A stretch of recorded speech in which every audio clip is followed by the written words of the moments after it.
Que bom, porque estamos voltando, né, os atendimentos e os encontros presenciais. Isso nos traz muita alegria, porque não há nada igual ao contato do calor humano. Essa é uma dádiva da vida, que é a oportunidade de estarmos no corpo, podendo vivenciar as experiências que o corpo físico nos possibilita.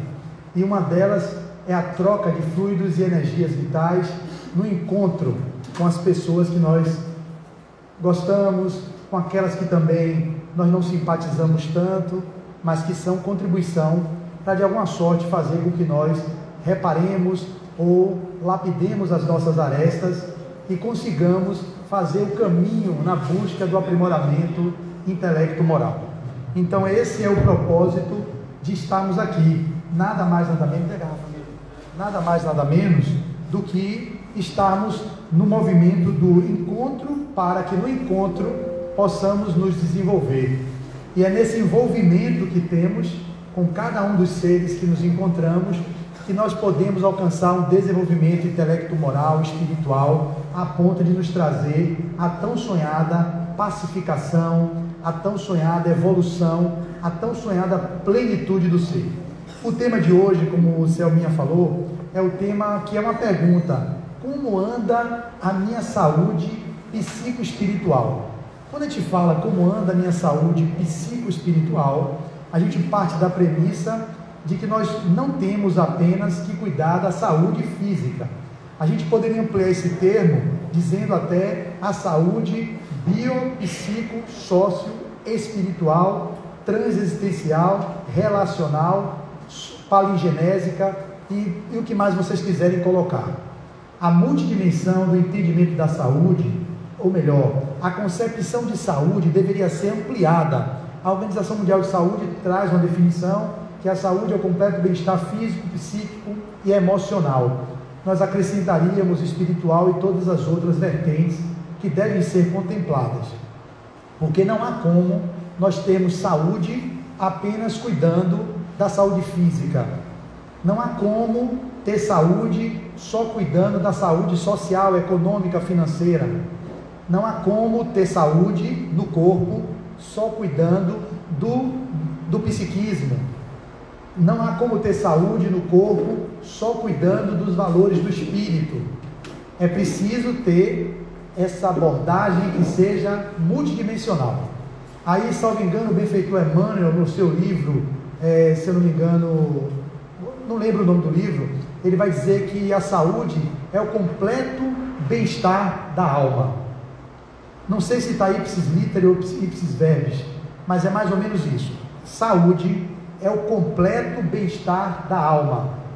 Quando você consegue ter um completo bem-estar, e que nós aqui não temos, ninguém aqui tem um completo bem-estar da alma, eu estou buscando isso há milênios, reencarnando em corpos diferentes, buscando meu aprimoramento, para que eu possa gozar dessa saúde integral, que seria essa saúde que a alma está em completo bem-estar. A alma, quando a gente diz no corpo, né? Porque quando fora do corpo, somos espíritos imortais. E no corpo a gente dá a denominação de alma. Então essa alma que hoje habita esse corpo, necessita desenvolver habilidades, necessita desenvolver potenciais que estão latentes na nossa alma, para que a gente consiga alcançar os estágios de bem-aventurança. Quando nós outros nos encontramos encarnados e negligenciamos o que é o fundamental, ou melhor, o essencial para que a gente alcance essa plenitude, que são os valores inalienáveis do espírito imortal, quando você coloca isso em segundo plano, quando você não coloca isso como uma prioridade zero, a gente diz assim, prioridade zero, ou seja, é prioridade antes da prioridade 1, deveria ser a nossa prioridade zero, é o cuidado com os nossos valores da alma. Quando a pergunta foi feita na sugestão do tema, qual o cuidado com a sua saúde psicoespiritual, eu estou deixando essa pergunta em aberto, vocês não vão me responder, mas vocês, durante a minha exposição, vão ficar em reflexões. Qual tem sido o cuidado que eu tenho dado à minha saúde psicoespiritual? E essa mensagem que a gente vai falar hoje, para vocês entenderem que não há uma negligência. Quando você cuida da saúde psicoespiritual, você não está negligenciando a saúde física. é necessário incluir o físico, porque o espírito está no corpo, usando do termo usado por São Francisco, desse jumentinho, que é o corpo físico, como um recurso para o desenvolvimento intelecto-moral, ou usando esse ergástulo carnal como uma casinha onde nós podemos desenvolver as habilidades do espírito imortal, ou na linguagem da benfeitora Marta, que é o movimento dessa palestra, desse espírito que tem trazido mensagens belíssimas através da psicografia de Marcel Mariano. É um espírito que está em 900 mensagens para fazer 1000 e fazer virar livros, e eu tenho tido a oportunidade de fazer a locução. Ele psicografa, manda na lista de transmissão 6h30 da manhã, escrito. Isso chegava em minhas mãos e eu ficava incomodado. Eu queria fazer com que aquilo chegasse a mais pessoas, porque ele tem uma lista que transmite para umas 500 pessoas, essas replicam, e eu falei, como seria também fazer na fase, pela via virtual, ou melhor, pela via visual. E eu comecei a fazer a locução delas, mas tem duas outras colegas, uma daqui de Salvador e outra de, se não me engano, São Luís do Maranhão, ou se eu não me engano é Teresina, que faz podcasts da mensagem dela, e outra faz vídeos sem se mostrar. Como eu sou amostrado, né? Eu aí sou uma pessoa que me mostro mesmo, não tenho receio. Eu fiz vídeos fazendo a locução das mensagens, e essa é uma delas que culmina nessa palestra, nessa exposição de hoje.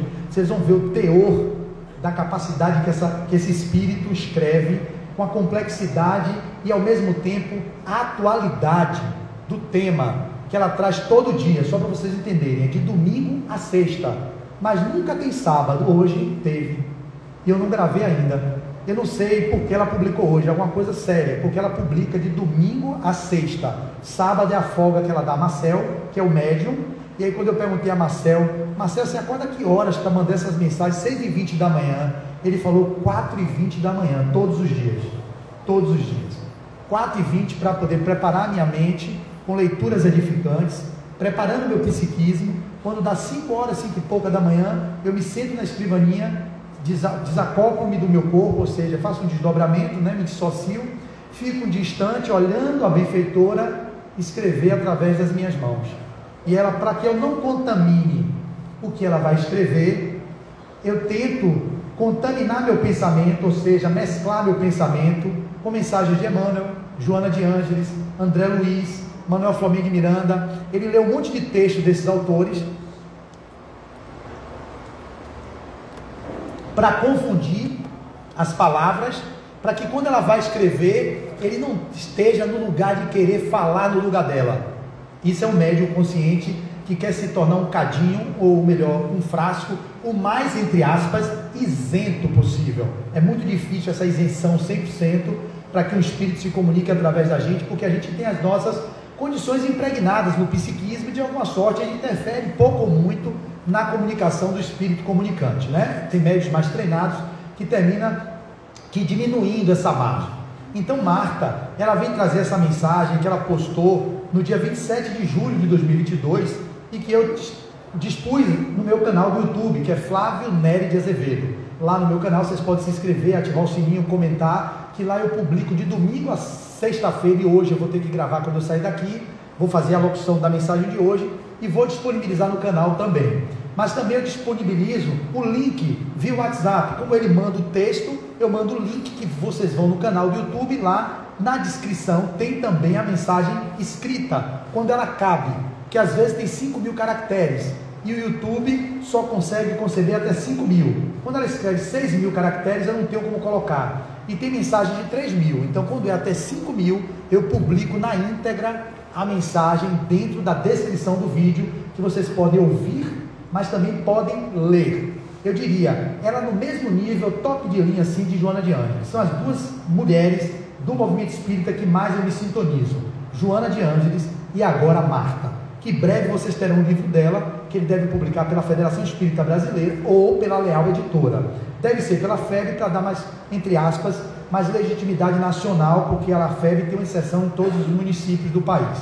Então, sendo assim, nós vamos começar a ler a mensagem, destrinchar, para que vocês entendam o objetivo, para que seja uma contribuição de saúde pública para vocês. Se um de vocês sair daqui, apenas um, que eu tenho certeza que vai sair, porque eu tenho reflexos disso em palestras anteriores, de amizades que eu construí aqui dentro, pessoas que hoje fazem parte do meu núcleo de relacionamento, participam dos cursos que eu faço, estão aqui. Eu vou citar o nome dela, Viviane. Viviane é uma querida, que eu estou citando, que ela veio daqui, se tornou uma pessoa próxima de mim, de minha esposa Deise, pelo que eu construí numa palestra aqui no Instituto Manuel Flamengo Miranda. Eu sou muito grato por isso. Então, sem falar de outras pessoas que vieram daqui, hoje fazem parte da minha relação de amizade. Então, se uma pessoa, e que ela é essa uma, que houve uma transformação importante na vida dela, a partir de uma palestra, onde ela começou a adotar hábitos do que eu sugeri, e hoje ela está no movimento de ascensão na sua vida psicoespiritual. Então, se um de vocês, mais um, fizer esse movimento, eu sinto-me contemplado de ter saído de Simões Filho. Cheguei atrasado porque eu peguei a BR-324, eu moro lá em Simões Filho, enfrentei um engarrafamento aqui também, está tendo algum evento aqui que engarrafou, né? Aí isso me atrasou, eu ia chegar 17h35, mas não a hora que eu cheguei, com esse atraso de 10 minutos, ok? 15 quase. Mas eu vou dar a vocês o que vocês precisam, no tempo que eu tenho, que é um tempo de 25 minutos, vai ser suficiente para vocês saírem daqui mobilizados e com gostinho de quero mais. O gostinho de quero mais. Então vamos à mensagem. Como anda a sua saúde psicoespiritual? Eu vou ler agora a mensagem. Não é o título dela, eu dou títulos porque eu sou uma pessoa ousada. Eu pedi a Marcel autorização para intitular as mensagens. A benfeitora não intitula. São mensagens que ela faz sem título, mas eu percebi que com título eu tenho mais visibilidade no YouTube, e a proposta é fazer com que a mensagem chegue a mais pessoas. Sem título fica mensagem da benfeitora Marta, mensagem do Espírito Marta, todo dia isso, e o YouTube não lê isso como sendo uma contribuição. Quando eu boto saúde emocional, guerra da Ucrânia e na Rússia, bomba, aí tem um monte de gente que vai ler, porque eu pego trechos do que ela escreve e coloco no título.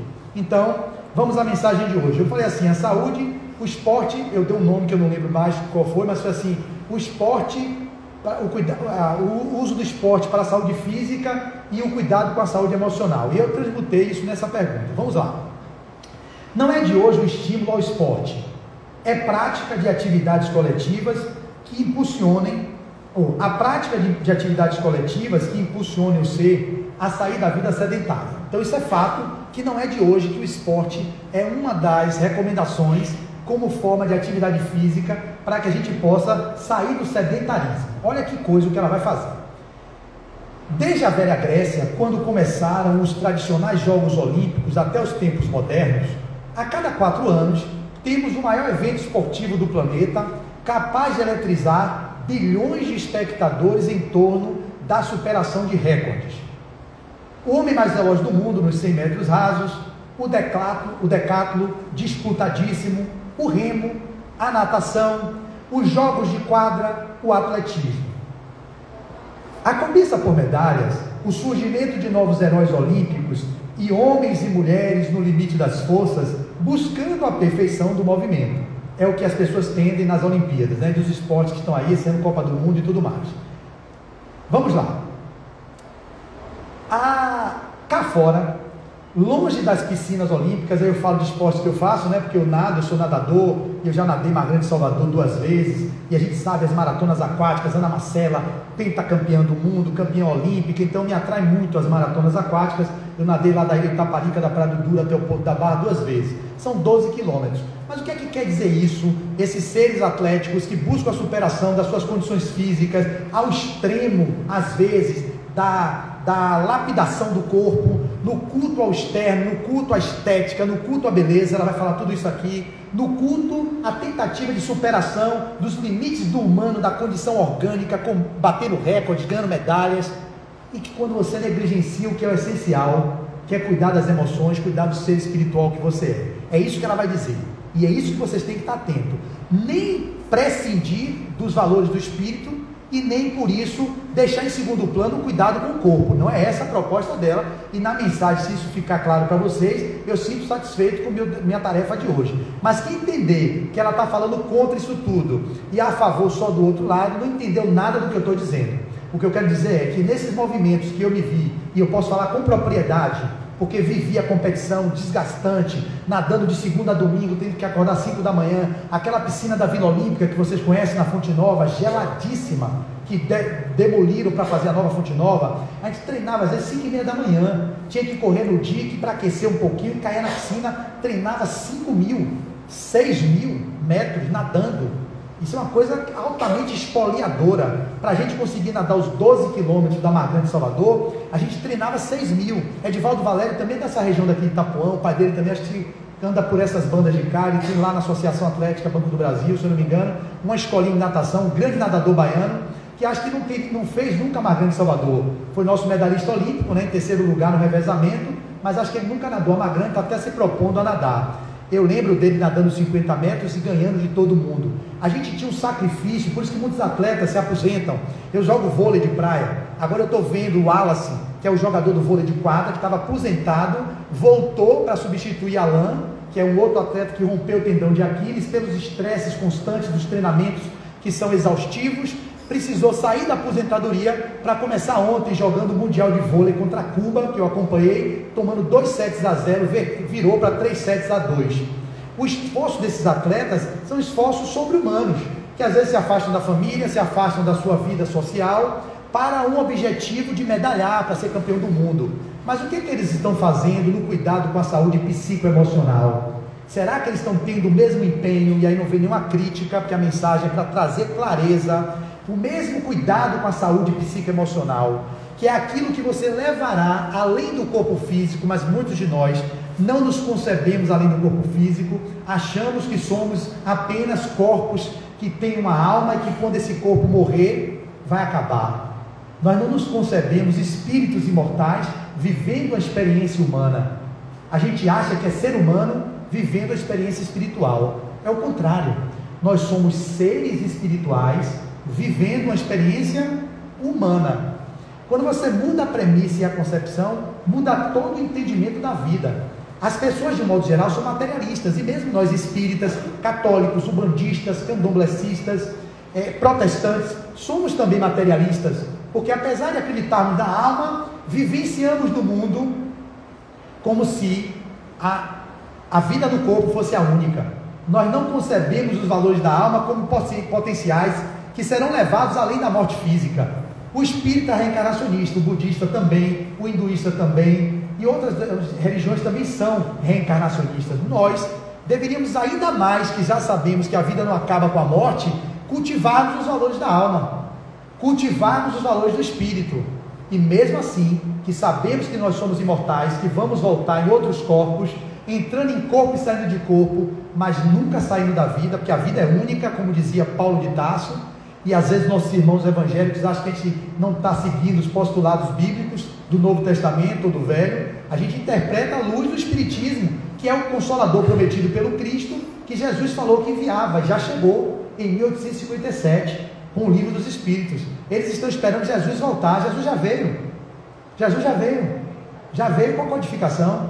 Ele era o que gerenciava junto com o Espírito da Verdade, e alguns dizem que o Espírito da Verdade é o próprio Jesus, há controvérsias, mas isso não vem ao caso. Mas o gestor da codificação espírita é Jesus. Então Jesus já voltou, só que ele não voltou por um homem só, por Moisés com os 10 mandamentos. Ele não voltou só por ele mesmo trazendo a segunda revelação, que foi Jesus, e os apóstolos que trouxeram o Novo Testamento escrito.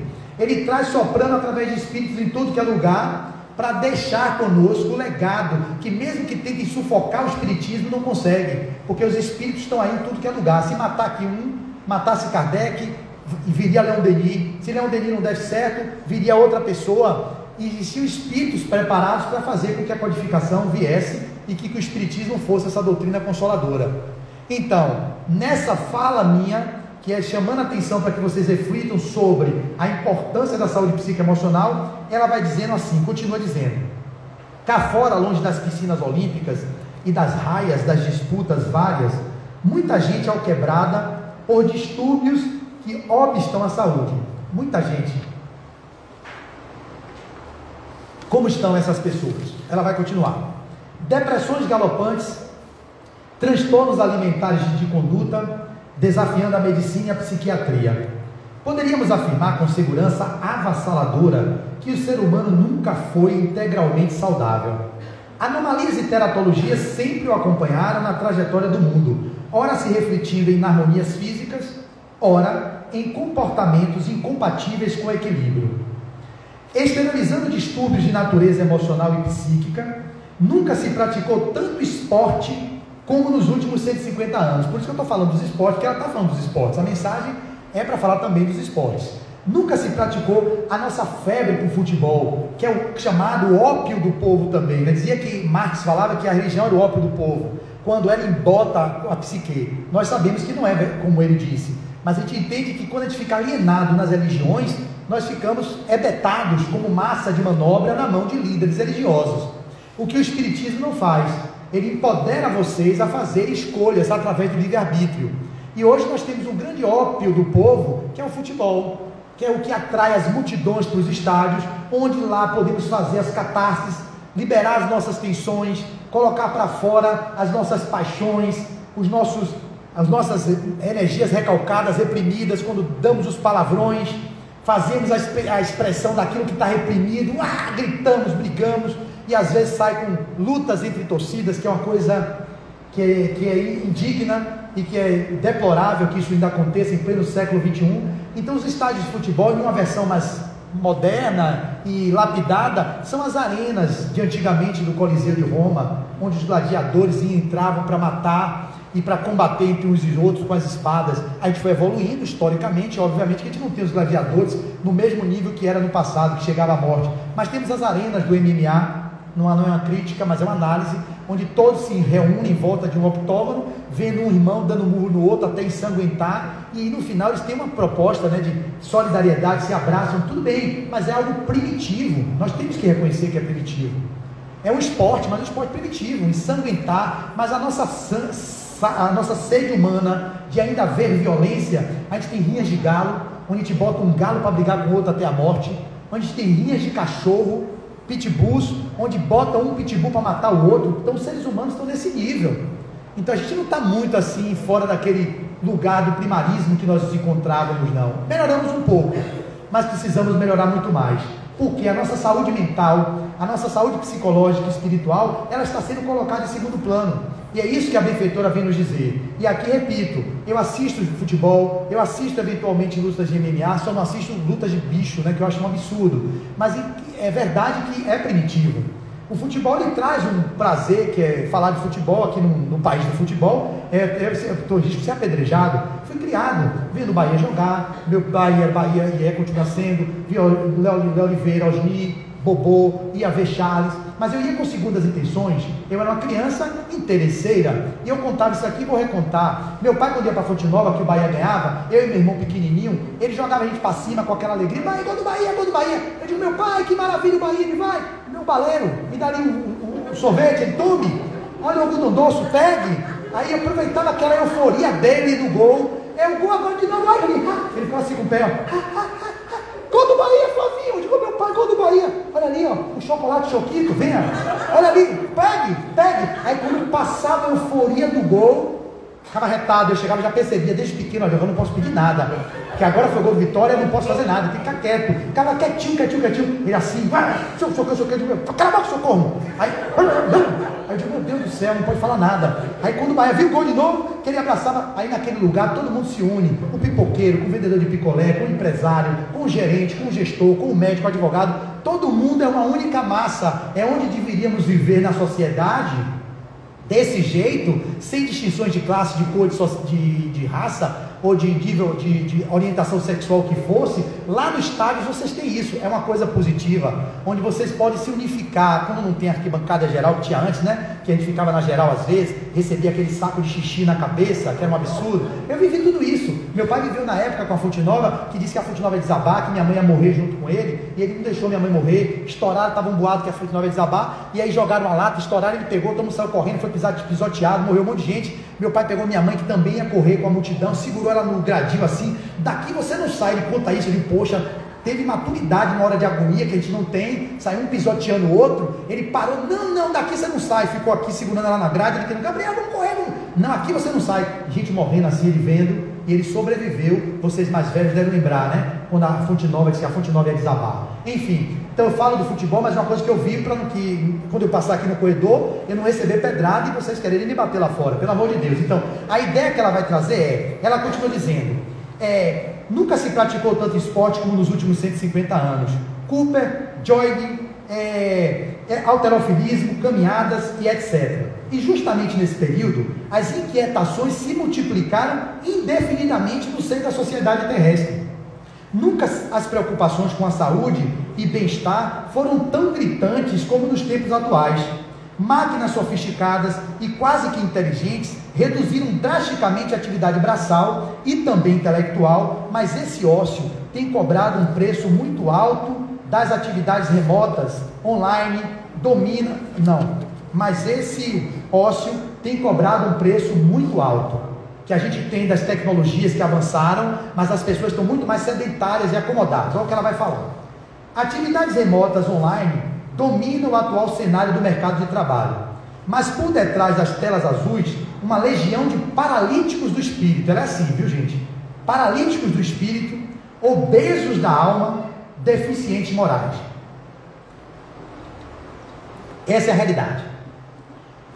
Contrariando a própria natureza do carro orgânico, impõe ao mesmo uma atitude de permanecer horas intermináveis num quarto ou escritório fechado, longe da luz solar e das aragens renovadoras. Nos esquecemos que tem um dia lá fora. Eu tenho me percebido assim nessas últimas 3 semanas, tenho até conversado com minha esposa sobre isso. Por quê? Vai caber uma digressão, é o tempo 10 minutos que eu ainda tenho, não é isso? Até 6h30 mesmo? É isso?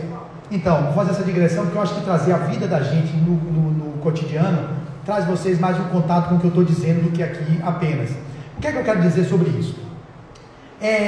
Nós tendemos, de uma forma ou de outra, a buscar a sobrevivência, buscar o ter. E quando a gente busca o ter, a gente normalmente negligencia o ser. Porque Joana de Anjos vai dizer, ter e não ter não traz felicidade. Felicidade é ser. Você pode ter muito e ser. Você pode não ter nada e ser. Você pode ter muito e não ser. Você pode não ter nada e não ser. Então não importa ter e não ter, o que importa é ser.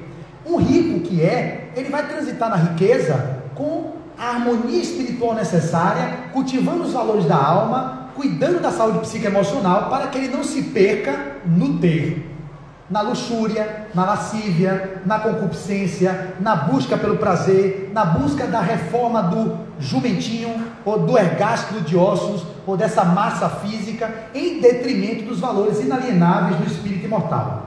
Um pobre pode também não ter nada e querer ter o que o rico tem, e se desviar, ir para o narcotráfico, roubar, fazer um monte de coisa para ganhar o mundo material. Aqui não vem uma discussão sobre as condições básicas da vida, da alimentação, da moradia, que deveria ser uma condição mínima para que todos nós vivêssemos com dignidade. Mas também tem pobres que não valem nada, não tem e não tendo não é, e buscam também se perdendo naquilo, ou melhor, tem pobres que não têm nada e são, e esses pobres que são, eles podem viver na pobreza, na humildade, mas com a dignidade que é a maioria das pessoas que são pobres. Diga-se de passagem, uma pequena minoria que esses que se desviam do propósito e se perdem na trajetória. A maioria são pessoas dignas, que buscam passar a dor e o sofrimento da forma mais resignada possível para concluir a sua tarefa na vida do corpo, porque muitos são em provas, muitos estão em expiações. Mas existem também ricos que têm muita riqueza e não cuidam dos valores da alma e se perdem nas coisas da vida, do consumo, da sexolatria, do hedonismo, do prazer, do individualismo, do egoísmo, do materialismo.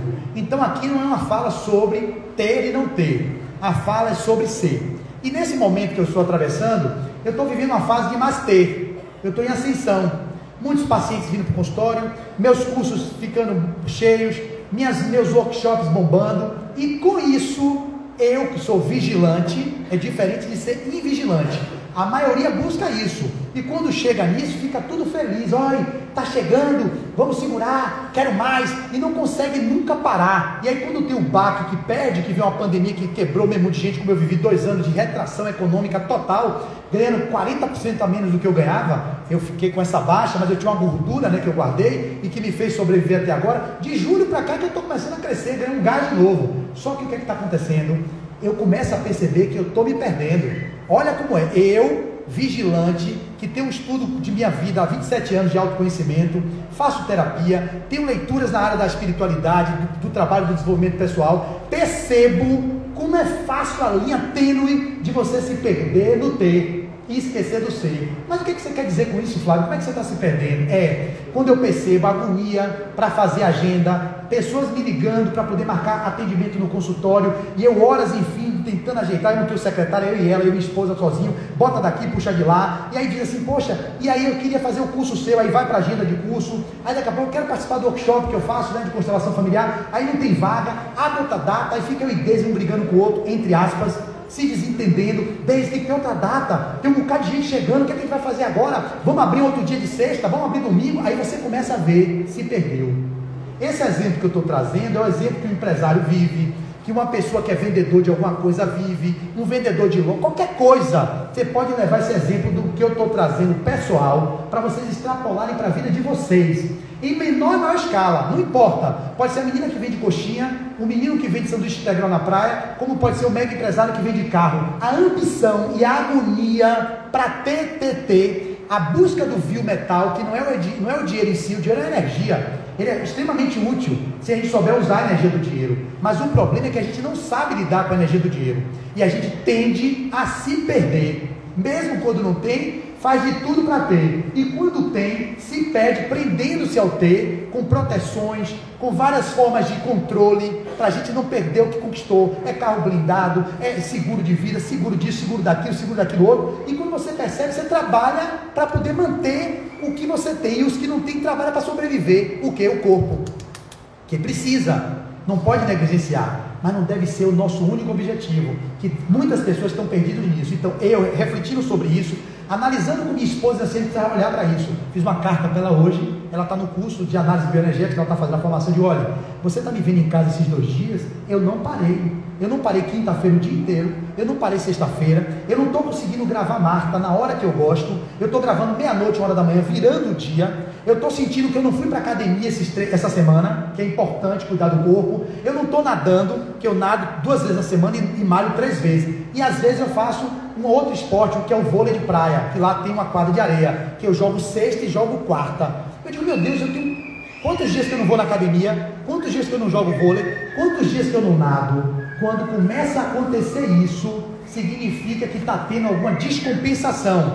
Não pode negligenciar o cuidado com o corpo, também não pode buscar só a sobrevivência material, e também não pode ficar só enfurnado no centro espírita, descuidando do corpo físico, descuidando do corpo da sua vida profissional. Não é sobre isso, é sobre viver nisso tudo, integrando isso tudo e fazendo com que vocês vivam ecologicamente de forma a mais possível de equilíbrio, no aspecto bio, psico, sócio, espiritual, financeiro, relacional, e a gente não consegue viver assim, por causa da nossa materialidade, ou seja, da nossa visão materialista da vida, do cuidado apenas com a sobrevivência, e muitos de nós negligenciamos a alimentação, a atividade física. Ela vai continuar dizendo assim, então fique atento a ela, diz que eu não vou me permitir viver isso essa semana, e que se isso tiver que acontecer para eu ter mais dinheiro, repare, eu gosto de viver não na abundância nem na escassez, eu vivo na suficiência. E o que é viver na suficiência? Viver na suficiência é viver de forma digna, onde eu possa ter meio de transporte, uma moradia decente, posso ter meu lazer, posso ter minha vida sem ficar devendo ninguém. Isso é viver na suficiência.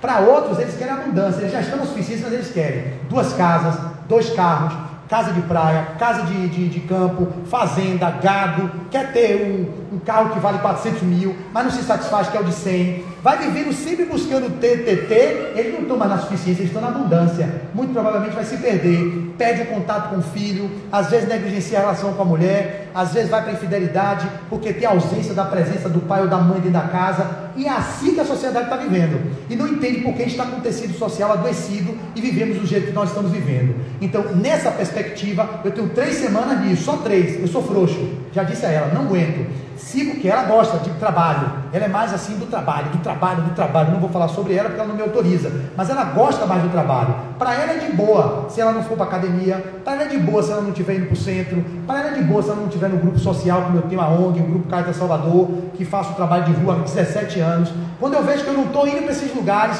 está faltando alguma coisa na minha vida, eu estou polarizando em algo, esquecendo de algo, ela fica feliz, porque começa a vir o recurso que a gente precisa, eu começo a ficar triste, porque eu estou ganhando mais, mas estou perdendo a minha paz, e nada vale a minha paz não está no dinheiro que eu recebo, não está em tantos pacientes de consultório, não, está na qualidade de vida que eu estabeleci para mim, nesse aspecto multidimensional. Então quando eu pergunto, como anda a sua saúde psicoemocional, eu venho cuidando da minha, porque eu sinto que nessas horas, eu tendo a perder, aí eu começo a sentir a fadiga, o sedentarismo, a obesidade, comendo coisas que não são de qualidade, porque perde a harmonia do viver. E ela vai terminar dizendo assim: o sibarita, que é aquele que vive no prazer, se apresenta nos comportamentos extravagantes e na indolência para qualquer iniciativa que não seja ganhar dinheiro. Ó, parece que eu falei, eu juro por Deus, eu juro, eu não li isso antes.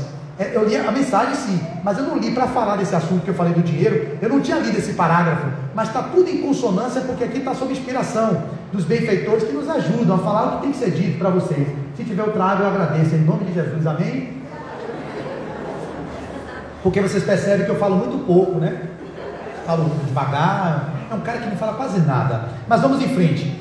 O sibarita, vou passar 5 minutos. O sibarita se apresenta nos comportamentos extravagantes e na indolência para qualquer iniciativa que não seja ganhar dinheiro. É assim que a gente vive. Se for para ganhar dinheiro, tem tempo. Mas se for para outras coisas, trabalho voluntário, ir para academia, ir fazer um esporte, então, e como é natural, ante o veículo físico em passividade destruidora, olhe bem, e como é natural, ante o veículo físico em passividade destruidora, sorrateiras enfermidades vão se instalando nas engrenagens sutis do campo emocional, irradiando-se para as peças orgânicas que começam a exibir distúrbios ainda em plena mocidade. E em meio a uma sociedade enferma, movimenta-se a medicina e outras terapias do socorro ao indivíduo que perdeu o sentido existencial. Esse é o maior problema da sociedade odierna.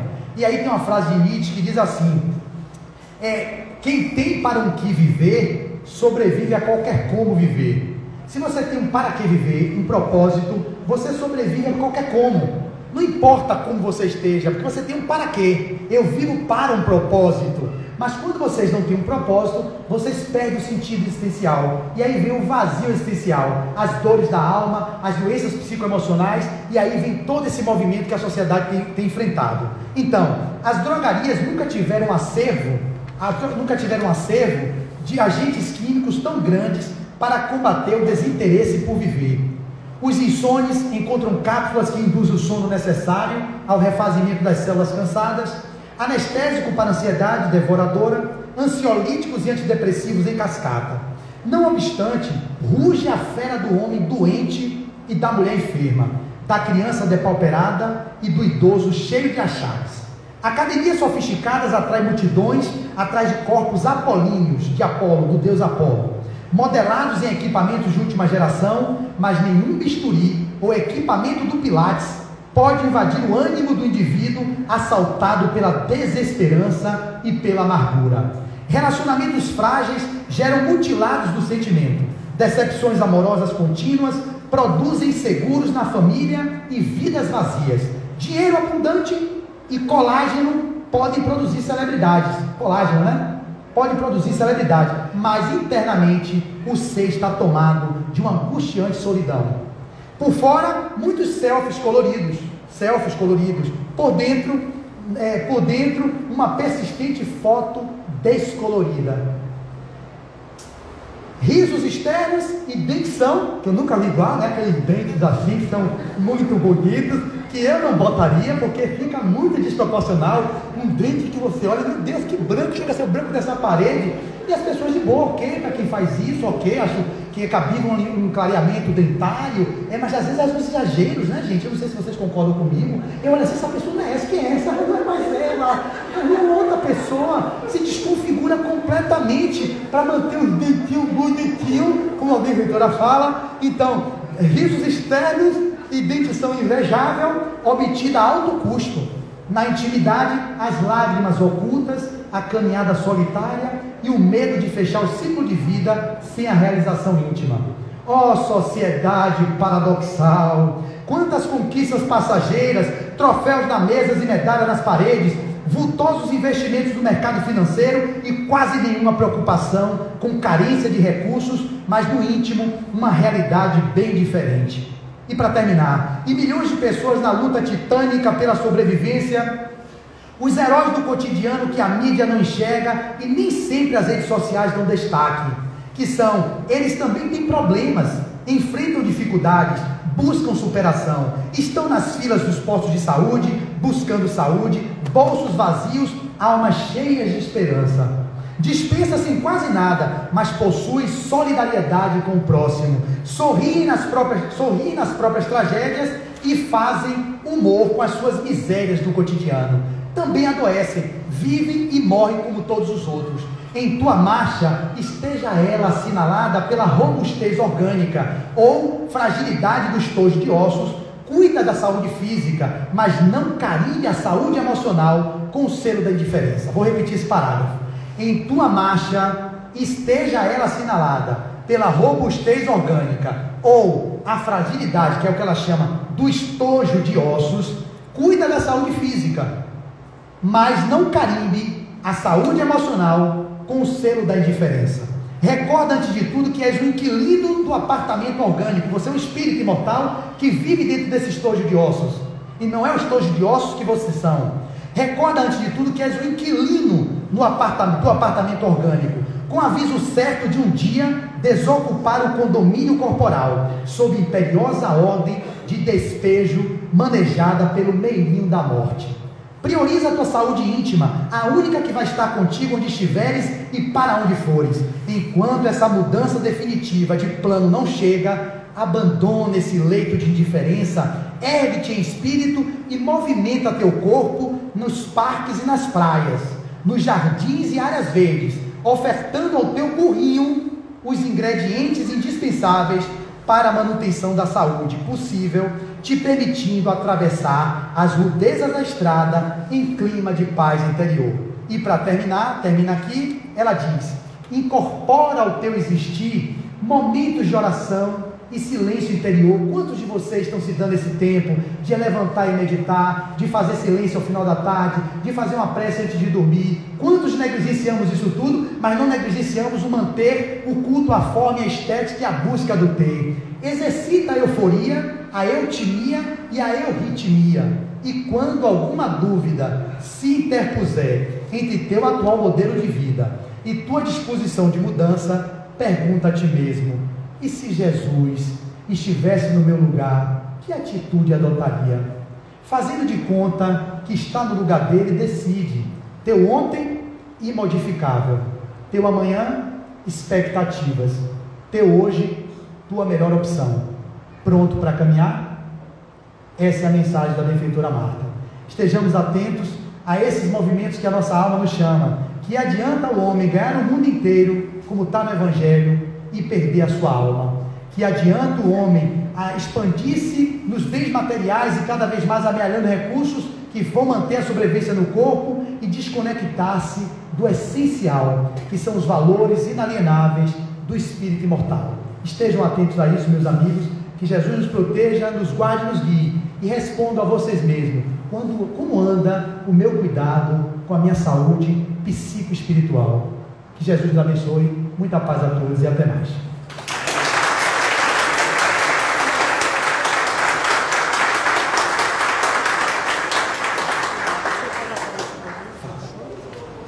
Então, vamos nos preparar para a segunda parte. Enquanto isso, isso, o Flávio vai fazer a prece.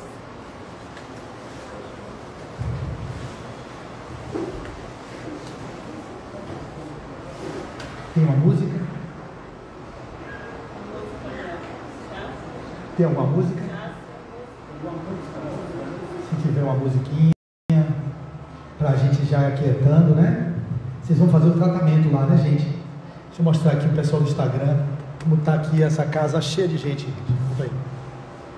Que bom ver os centros espíritas novamente lotados, com esse final de pandemia, com fé em Deus, para a gente enfrentar uma nova fase de crescimento dos vários aspectos da nossa vida. Enquanto a música não chega, vamos orando, dizendo assim: Jesus, amigo querido, companheiro inseparável de todas as horas, estamos aqui nessa tarde, final de tarde, início de noite, de sábado, agradecidos pela oportunidade do serviço na tua seara. Quão beneficiados somos, Senhor, quando nos colocamos à disposição para o trabalho desinteressado, no que diz respeito a levar a tua boa nova, os teus ensinamentos aos nossos irmãos que estão clamando por um pouco de paz, um pouco de harmonia e um pouco mais de serenidade no viver. É na certeza do teu amparo incondicional, através dos benfeitores que nos ajudam a fazermos a travessia nesse corpo, nesse estojo de ossos, nesse jumentinho que é o corpo físico, mas que não nos deixe, Senhor, negligenciar a nossa saúde emocional, a nossa saúde espiritual, que são aqueles valores que levaremos e que traremos para a nossa vida física aquela harmonia tão importante para os enfrentamentos das vicissitudes do caminho. E sem mais, na certeza desse amparo incondicional, desejamos que todos que aqui estão presentes possam voltar para os seus lares na mais perfeita paz e harmonia, e com aquela oração exarada no livro Parnaso do Além-Túmulo, do Espírito José Silvério Horta, pela psicografia de Chico Xavier, quando ele nos diz assim: Pai nosso que estás nos céus, na luz dos sóis infinitos, Pai de todos os aflitos deste mundo de escarcéus, santificado, Senhor, seja o teu santo nome sublime, que em todo o universo exprime concórdia, ternura e amor. Venha a nós o teu reino de amor e de bondade, de paz e de claridade na estrada da redenção. Cumpra-se o teu mandamento, Senhor, que não vacila nem erra, nos céus como em toda a terra, de luta e de sofrimento. Evita-nos todo mal, dá-nos o pão do caminho, feito na luz do carinho do pão espiritual. Perdoa-nos, meu Senhor, os débitos tenebrosos de passados escabrosos, de iniquidades e de dores. Auxilia-nos também nos sentimentos cristãos a amar aos nossos irmãos que vivem longe do bem. Com a proteção de Jesus, livra a nossa alma do erro, sob o mundo de desterro, distante da tua luz. Que a nossa ideal igreja seja o altar da caridade, onde se faça a vontade do teu amor. Assim seja, Senhor. Muita paz. Jesus conosco, hoje, amanhã e sempre. Jesus abençoe a todos.